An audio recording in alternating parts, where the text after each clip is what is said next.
Quoted in the Irish media that there's been a spy in the houses of the Oireachtas in dail or Shannon. So a politician, either a TD or senator, has betrayed the country and it's sold information to the Russians. Now, there's a good few angles in this, so just bear with me a few minutes. So, obviously, I've been shouting from the rooftops for the last probably 10 years about this. I've been shouting about it for the last 10 years. At one stage, somebody called me conspiracy theory, saying, oh, people wouldn't spy in our country, we're a neutral country, etc., etc. But this is the thing, if you look back during the Cold War, in Austria particularly, every intelligence office was spying in Austria, because neutral countries, it's very important to find out what neutral countries are doing, what their plans are, etc., etc. Particularly Ireland, as I say, we have a huge tech industry. All that, it's very important. And obviously being the gateway to the Atlantic too, it's very important. And obviously foreign powers will want to take advantage of that.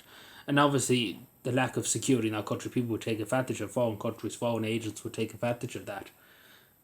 And there's many angles to this now, so just bear with me. So first of all, what we know is there is a politician either in Dáil or Shannon that's been giving information to the Russians. So we don't know how this was found out. Was it MI6, MI5? Obviously MI6 and MI5 have a huge role too in this country. Just ask the Garda Commissioner. But it's very shocking, and particularly, again, it complements, I'm sure everyone would agree, was the highest possible treason. Now, I know there's a lot of treason in this country, in the politicians, but particularly selling your country to a foreign country for money, etc., etc., it's unforgivable, and it justifies the highest possible punishment ever imagined in the history of the state. But the next thing is too that these Russian agents active in the country, because if this is happening, if a politician was comforted to to spy on our state, an Irish citizen spying on his own state, then there is obviously Russian agents in our country. But again, this is the thing I want to get clear up before I say anything else. The people to blame here are the government, because basically the borders are basically open. You don't even need a passport. There's people coming into the country who don't even have a passport. They're just wads in. So no shit, Sherlock, that somebody would walk, one or two people that work for a foreign agency would say, the Irish government, if you don't have a passport, they let you in anyway. So, and they give you free accommodation, give you this and give you that. Obviously people would take advantage of it, and foreign countries would take advantage of it, because there's no extreme background checks, etc., etc. Because there's basically no intelligence service in this country. And the people that are in the intelligence services, people would know themselves. They're too busy running around after people misgendering people. And that's what the Irish intelligence service is doing at the moment. People that misgender people online, that rampant on that, they're more worried about that than the other foreign agents in our country.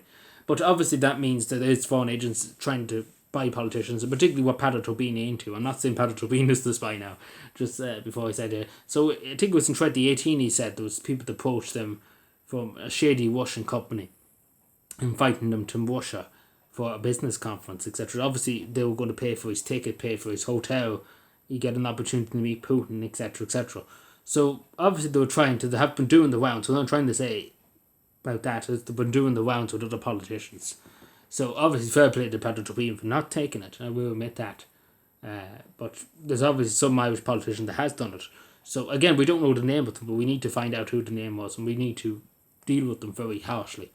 It could be eireann, and somebody pointed out in one of the comments under the post, or the post on social media, eireann, because he's a sleeper agent, which is it could be, but because he's a sleeper agent, but he's some sleeper agent, because I don't know about any foreign intelligence office employing him, unless it's Greta Thunberg that's employed him, because eireann, I don't know, could do any spying now, because he probably fall asleep half the time. He's asleep, and so he'd be no good as a spy. He'd be no good.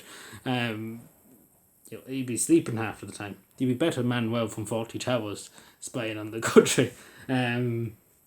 But long story short, I said many times before, we need to have tighter security on our borders. That's the main thing about it, because they wouldn't just come into the country unless there was security to stop them coming in, background checks, severe background checks, etc., etc.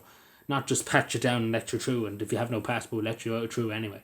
It should be a very harsh process to get into the state. It should be extremely tough, the same as Australia. That you're the best possible person we can let in. We're not going to let in people that are troublemakers, etc., etc. You have the best. You have all the information there, basically. That you turn up with all the information. We know who you are. We know where you're from. We know your history. Fair enough. Let you in. But it's the fact of the matter that people are taking advantage of, and we see in this situation. Because there's definitely people have had to come in to get that information. They've had a turbine and to other TDs. The people had to come in.